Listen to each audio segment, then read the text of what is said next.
Welcome to Connections and Conversations, an Advocacy Arena podcast, working to increase civic engagement and strengthen our communities. Hello, and welcome to another episode of Advocacy Arena podcast series. I'm here today to talk to a very good friend of mine and the Advocacy Arena community, Joseph NOC. He has been a frequent co-host in our Good Trouble chat. He's unfortunately not able to join us as frequently as he once did, and we do miss him, but I'm very excited about being able to talk to him now. And I wanted to just kind of start off, give you an opportunity to say hello. And Joseph has a very uniquely American story, and I'm excited that we get to share that with you guys. Well, thank you so much, Ms. D. It's great to be home again in Advocacy Arena. Yeah, while I don't have a chance to join as frequently as I used to, I think about you and the whole Advocacy Arena community a lot. And you all are very special to me and have been instrumental to me in my own growth with some of my aspirations in my community. Advocacy Arena has just lifted me up and inspired me in ways that you can't even imagine. So I'm so thrilled and honored to be here. Well, thank you. That warms my heart, Joseph. But let's kind of start peeling off some of the layers of your American story. Okay. Let's talk about your immigrant background and family story in regards to that. Yeah, well, both sides of my family have immigration stories to the U.S., although on my mom's side in particular, because my mom is an immigrant. She was born in Mexico, came to the U.S. when she was 2, so she has essentially lived in the U.S. her whole life. She became a citizen, I think, when she was 20. I know her and my dad had been dating for, I think, less than a year when she became a citizen. And I tell people all the time, if there's anybody that is an example of how immigrants make America great, it is my mom, because of the work that she did for close to 40 years, actually a little bit more than 40 years. She was a teacher of medical assisting, and I know that she greatly contributed to the quality of healthcare in our community because of her teaching. That's awesome. Yes. So, and then on my dad's side, my great-grandparents, for my paternal grandmother, were Basque immigrants from France. And my paternal grandfather's parents were Jewish immigrants from Hungary.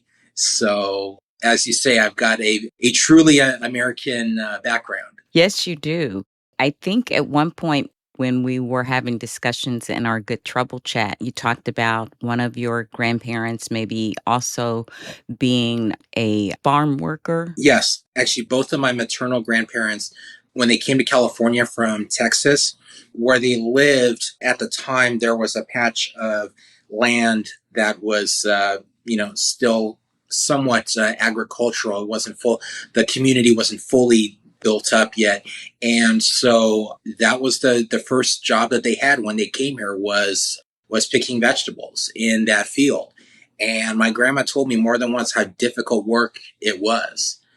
So I have deep appreciation for the sacrifices that my grandparents made so that my mom and my aunts would have a better life. And so... Right. And the work of the unions, no doubt, to improve life for the workers. Yes, because this was before Cesar Chavez started his movement for the farm workers. So I doubt very much that they had any kind of protections, the ones that the UFW fought for later on, because this was at the beginning of the 60s. And I know that Cesar Chavez's movement started around the middle of the decade. So yeah, they didn't quite have the protections that came later on. So that even furthers my respect for the sacrifices that my grandparents and the people that they were working with made for their families.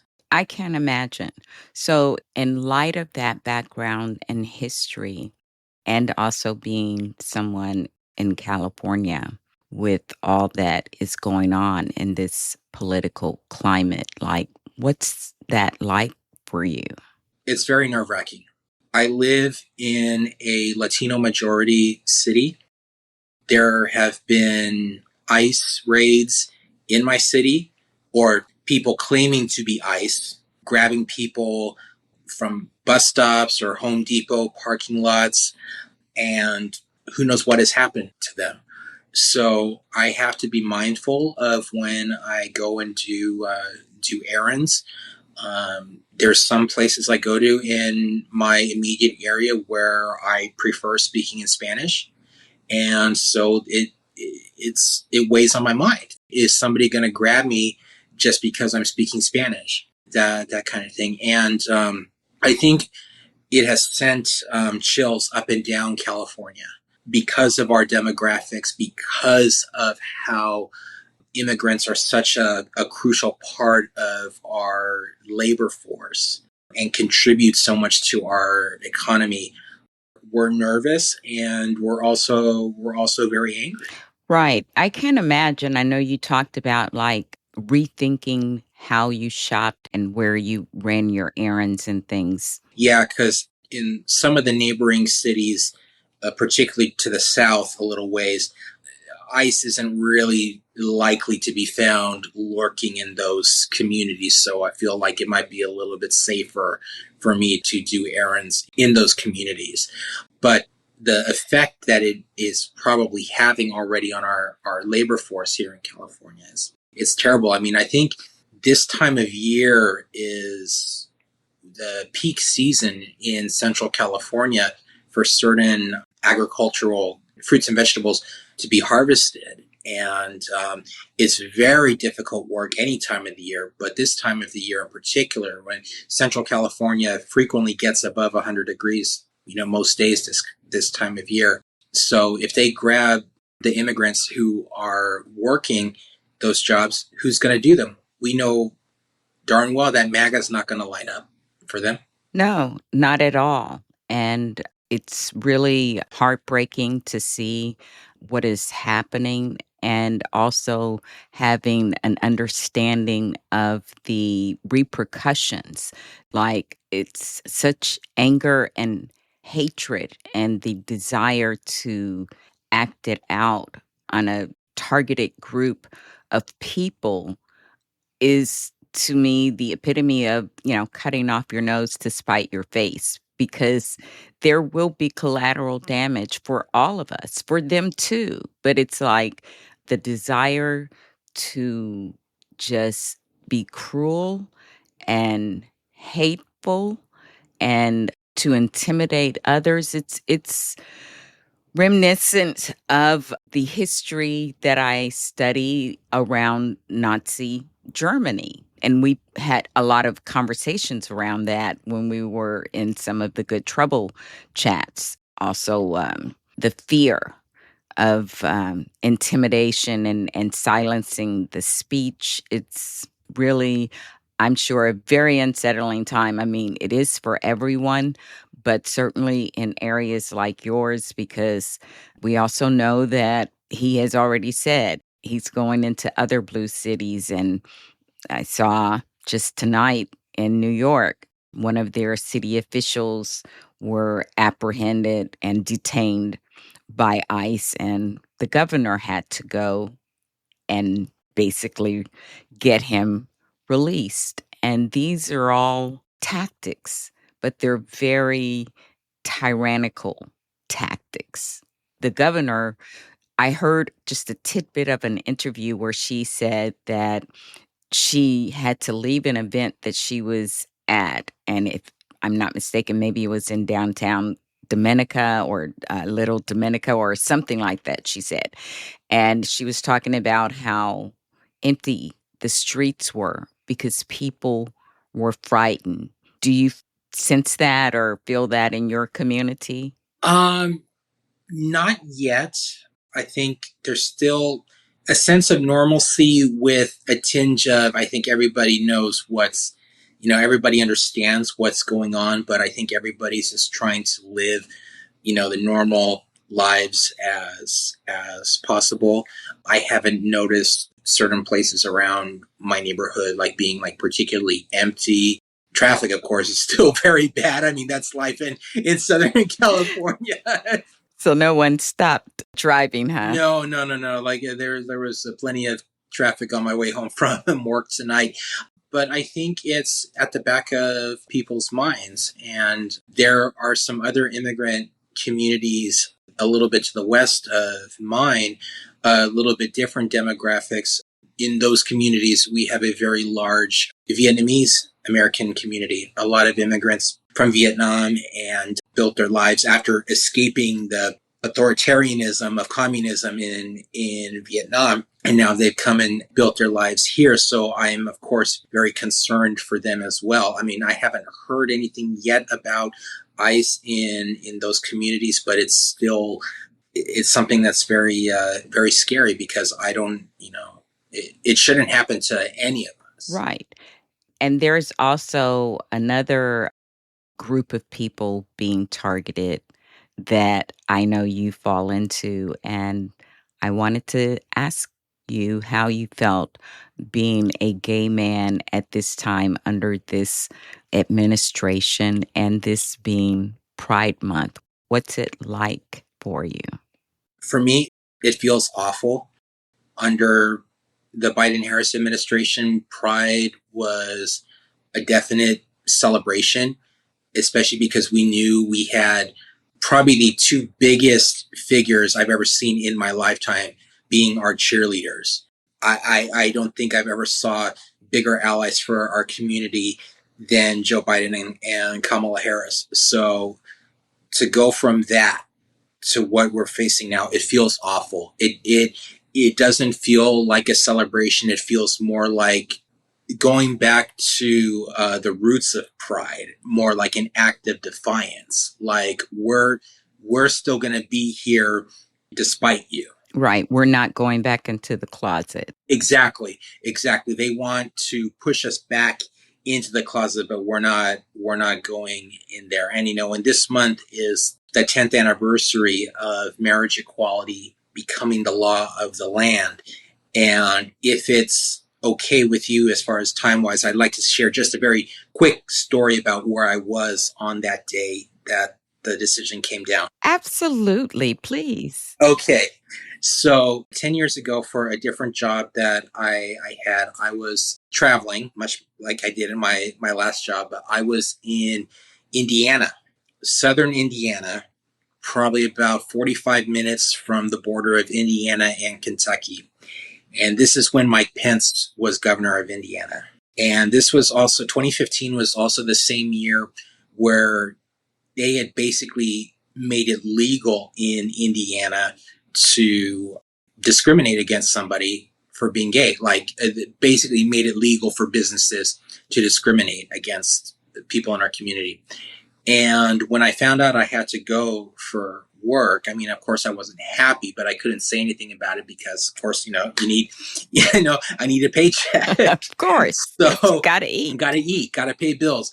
So I was getting ready for work on the day that the decision came down, and I got a text from my dad, and he said, it's legal. It's legal. And I was just like, I wanted to gloat all that day. And I was in this little town in southern Indiana that is probably not the best place to be gay, but I just felt like here,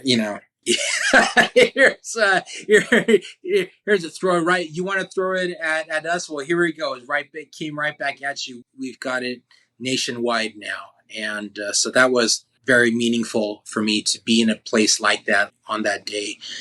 So I worry that we're going to lose that nationwide with the current SCOTUS, and given that the Republicans are just hell-bent on taking away our rights, I worry about that. Now, here in California, in this past election, we passed a ballot measure to put it into our state constitution. So it's protected here regardless of what happens nationwide. But the fact of the matter is that there shouldn't even be any further debate about this. Absolutely. I mean, it's insane that we're at a time where they are literally stripping rights away that there were whole movements built around and people Yes. sacrificed and lost their lives for. Hmm. They're making us have to fight for them all over again. But it is nice that California does have it baked into their constitution. So I feel like once this period is over, there will be a lot more things baked into our constitution and laws as well, Yes. as they have all kind of seemed to have gotten cracks in them that they have managed to go through. Well, I love that story, and I'm so glad that you shared it. And I am hoping that we come to a time again real soon that you are able to experience Pride once again with joy. And we'll look forward to that time again. Yes, it will happen again. We'll get back there. Well, as we wrap up, I want to talk a little bit about some of the local work that you're doing, the local advocacy work that you're doing, and why it's important to you. Well, let's see. I've been really doing my advocacy for 5 years now. It was because of the pandemic that I started my online advocacy. It was a one of my cousins that actually got me started. And 4 years ago, when I moved to where I live now, I had just gotten more involved with our local politics because there's things here that weren't as let's just say where I used to live, it was kind of a given because I lived in a really strong Democratic county before. Well, where I live now is it's a very purple county. My house district is very blue, but just down the street I have a house district that's red. Although there are 6 house districts that cover our county, but 5 of them are held by Democrats. So we're making inroads. We might not make this a completely blue county, but we're definitely making it more purple with each election. And so I'm involved with one of my local Democratic Party clubs. So one of the, I guess, regional clubs within the county. There's several different Democratic clubs under the county Democratic Party. I became a member a few months ago. I've had a chance to go to a couple of meetings and talk to others what they're doing. I definitely plan on keeping my advocacy going online. But now that I've had a chance to go to in-person meetings, it'll give me, I think, an opportunity to connect with others and get more involved with things actually on the ground. Something that has really inspired me just recently was with your interview with Ms. Denise, and when she was talking about how kind of how she got started with locally, like in her area, and the very important question that she posed to the listeners: are your needs being met?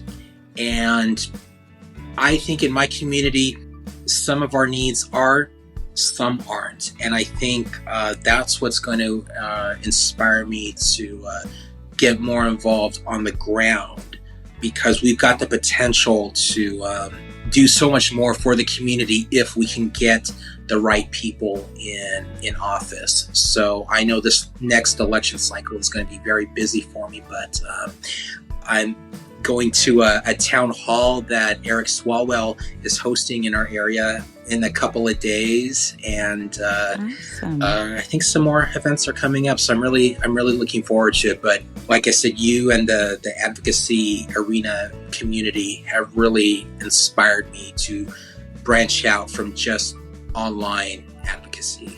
That is a wonderful way to end this conversation, Joseph. And of course, I am going to be following up with you personally to find out how this event with Representative Swalwell goes, and we'll talk about it and try to fold it in to this interview in some way as we promote it. But I'm so glad that you were able to carve out a little time so we could have this conversation and catch up. I miss you. And if your schedule ever works out in a way that you can join us regularly again, I would love to have your voice in the conversation. Well, thank you so much, Ms. D, for asking me. Again, I'm so honored that you asked me to be a part of this. And again, I missed you in the advocacy arena community a lot. And hopefully there will be a time where my schedule will work out that I can pop in and say hi during the Good Trouble chat. All right. Well, have a good evening. You too. All right. We'll catch up. Thanks so much. Bye. Bye. Thank you for listening to Connections and Conversations. This is one of many wonderful interviews that we bring to you to help connect you to a larger community of advocates and changemakers across the country. You'll get a glimpse into the various ways people are making an impact in their communities. My hope is that it will inspire you to get engaged in some small way as well. We can't all do everything, but at this moment in history, we can all do something. What are you doing? One of the things you can do is to continue to listen, subscribe, and share this Advocacy Arena podcast. You can also join and support the growing Grassroots Advocacy Arena community in other ways. Join our weekly live chats hosted on Spoutable every Monday at 12 p.m. Eastern.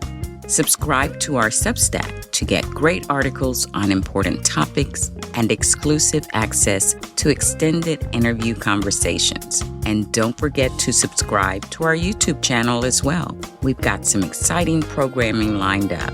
And keep listening to our regular podcast episodes wherever you get your podcasts. And of course, subscribe and give us that all-important 5-star review.